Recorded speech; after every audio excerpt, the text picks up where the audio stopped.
विजय शाह को बचाने के लिए बीजेपी ने अपनी पूरी ताकत लगा दी है। कर्नल सोफिया जैसी सेना की जाबाज अफसर की घोर बेइज्जती के बाद उनको मंत्री पद पे बनाए रखा। गिरफ्तारी ना हो इसीलिए उनको अंडरग्राउंड करके छिपाया गया। लेकिन इस सब के बाद भी विजय शाह ने सामने आते ही वो कर दिया है, जिससे ना सिर्फ बीजेपी बल्कि खुद अपने पीएम साहब भी बुरी तरह से फंस गए हैं। कैसे अपने पीएम साहब को विजय शाह ने इस बार बुरा फंसा दिया है और कैसे विजय शाह पे सुप्रीम कोर्ट की अवमानना का केस दर्ज होके 2 साल के लिए जेल हो सकती है और वो कौन सी घटिया हरकत है जिसका वीडियो सोशल मीडिया पे काफी वायरल हो रहा है, ये सब कुछ मैं आपको अपनी इस रिपोर्ट में बताऊंगी। साथ ही इस पर भी चर्चा करेंगे कि वीडियो वायरल होने के बाद अभी तक कोई रिएक्शन क्यों बीजेपी की ओर से सामने नहीं आया है। नमस्कार, आप देखना शुरू कर चुके हैं 4 PM और मैं हूं आपके साथ सिमरन। दोस्तों, वैसे तो अपने पीएम साहब बेटी बचाओ बेटी पढ़ाओ, नारी शक्ति और महिलाओं को आरक्षण की बात मंचों से खूब करते हैं, लेकिन जब बात अपनी पार्टी और अपनी पार्टी के नेताओं पे आ जाती है तो पीएम साहब की सिट्टी पिट्टी गुम हो जाती है। बीजेपी के मध्य प्रदेश के मंत्री विजय शाह के मामले में भी कुछ ऐसा ही हुआ है। कर्नल सोफिया के मामले में आप पहले ही ये सब कुछ देख चुके हैं। कर्नल सोफिया ना सिर्फ सेना की एक जाबाज अफसर है बल्कि मुस्लिम महिला भी है, लेकिन इसके बाद भी कोई कार्रवाई मंत्री विजय शाह पे नहीं हुई। शायद इसी गलतियों का नतीजा है कि एक बार फिर से विजय शाह ने बड़ा ब्लंडर कर दिया है। विजय शाह पिछले दिनों से पर्दे में छिपे बैठे थे, लेकिन अचानक सामने आए भी हैं तो इस बार इतना बड़ा कांड कर दिया है कि अपने पीएम साहब के अभियानों को जोर का झटका लगा दिया है। आपको बता दें कि जहां जैसे ही सामने आए हैं वो एक रेप पीड़िता के घर पहुंच के उसके परिवार की पहचान को सार्वजनिक कर दिया है। खबर देखिए, खबर मौजूद है। कर्नल सोफिया कुरैशी पे विवादित टिप्पणी करने वाले विजय शाह फिर विवादों में, रेप पीड़िता के परिवार की तस्वीर वायरल होने पे घिरे। खबर की हेडलाइन से ही साफ है कि विजय शाह एक बार फिर से विवादों के घेरे में है और रेप पीड़िता परिवार की पहचान को वायरल कराने को लेकर घिर गए हैं। बता दें आपको कि रेप पीड़िता की पहचान सार्वजनिक करना ना सिर्फ अनैतिक है बल्कि भारतीय कानून के तहत एक गंभीर अपराध है। इस पे सुप्रीम कोर्ट की अवमानना भी है। आपको बता दें कि एक रेप पीड़ित परिवार जो पहले से ही असहनीय दर्द और अपमान से गुजर रहा था, उसे शाह ने अपने सस्ते बयानों से और लज्जित किया है। सवाल यह है कि क्या ये इंसानियत का अपमान नहीं है? क्या ये उस कुर्सी का दुरुपयोग नहीं है जिस पे बैठ के शाह जनता की सेवा का ढोंग करते हैं? और सबसे शर्मनाक बात ये सब हुआ मोदी सरकार के नाक तले, जो बेटी बचाओ का ढोल पीटती है। बता दें आपको कि सुप्रीम कोर्ट ने 2018 में साफ साफ आदेश दिया था कि रेप पीड़ित की पहचान चाहे वो नाबालिग हो या वयस्क कभी भी सार्वजनिक नहीं की जा सकती है। ये गाइडलाइंस पीड़ितों की इज्जत और सुरक्षा की गारंटी है, लेकिन विजय शाह ने इस नियमों को जूते की नोक पे रखा। उन्होंने ना सिर्फ पीड़ित परिवार की पहचान उजागर की बल्कि परिवार का वीडियो तक वायरल कर दिया है। क्या ये सुप्रीम कोर्ट की अवमानना नहीं है? और अगर है तो फिर मोदी सरकार की चुप्पी क्या दर्शाती है? क्या ये उसकी बेशर्मी नहीं है जो अपने मंत्रियों की करतूतों को ढकने में मशगूल है?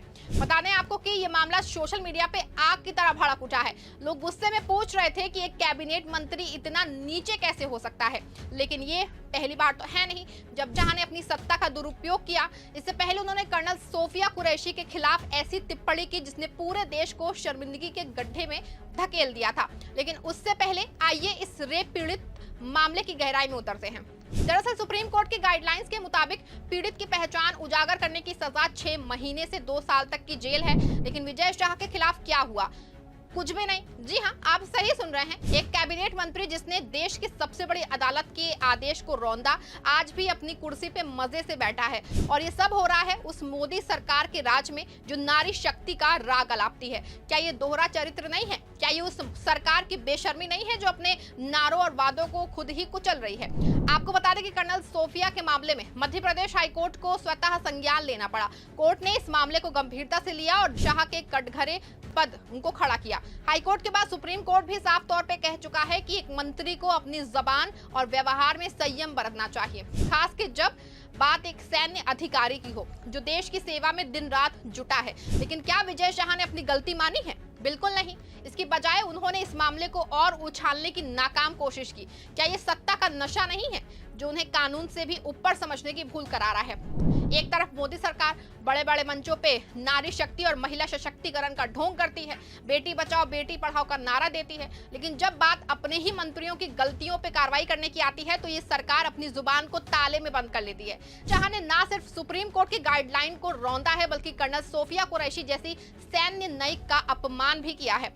फिर भी वो आज भी मध्य प्रदेश सरकार में कैबिनेट मंत्री की कुर्सी पे मजे से बैठे हैं। बता दें आपको कि विजय शाह का मामला कोई इकलौता किस्सा नहीं है। मोदी सरकार के राज में ऐसे दर्जनों मामले सामने आए हैं जहां उनके नेताओं ने महिलाओं के खिलाफ जहर उगला, पीड़ितों का मजाक उड़ाया और कानूनों को ठेंगा दिखाया, लेकिन हर बार सरकार ने अपनी आंखें मूंद ली। ये क्या दिखाता है? ये क्या दिखाता है कि मोदी सरकार की प्राथमिकता सिर्फ अपनी कुर्सी बचाना है, ना कि जनता को इंसाफ देना। बेटी बचाओ का नारा तो बस एक ढकोसला है जिसके पीछे सत्ता की बेशर्मी छिपी है। आंकड़े चीख चीख के सच्चाई बयां करते हैं। 2022 में भारत में 31,516 रेप के मामले दर्ज हुए, लेकिन सिर्फ 27% मामलों में दोषियों को सजा मिली।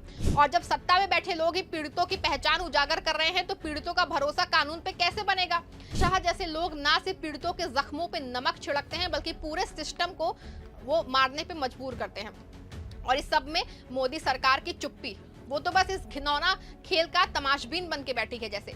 दोस्तों, इस शाह की घिनौनी करतूतों और मोदी सरकार की बेशर्म चुप्पी एक कड़वी सच्चाई है, लेकिन ये सच्चाई हमें हार मानने के लिए नहीं बल्कि और जोर से चीखने के लिए प्रेरित करती है।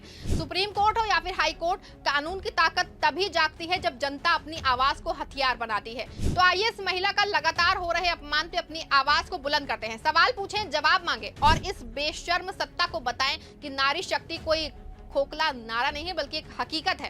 क्योंकि जब हम चुप रहेंगे, विजय शाह जैसे लोग सत्ता के गलियारों में बेशर्मी से ऐसे नाचते ही रहेंगे। अगर आपको ये वीडियो आंखें खोलने वाली लगी है तो इस वीडियो को शेयर जरूर करिए अपने दोस्तों के साथ, परिवार के साथ, समाज के साथ, और इस नंगी सच्चाई को दुनिया के सामने दिखाइए। क्योंकि सत्ता की बेशर्मी तभी टूटेगी जब हम एकजुट होकर के चीखेंगे, वरना ऐसे ही विजय शाह जैसे लोग सत्ता के साथ मिलकर समाज की बहन बेटियों की इज्जत से खेलते रहेंगे।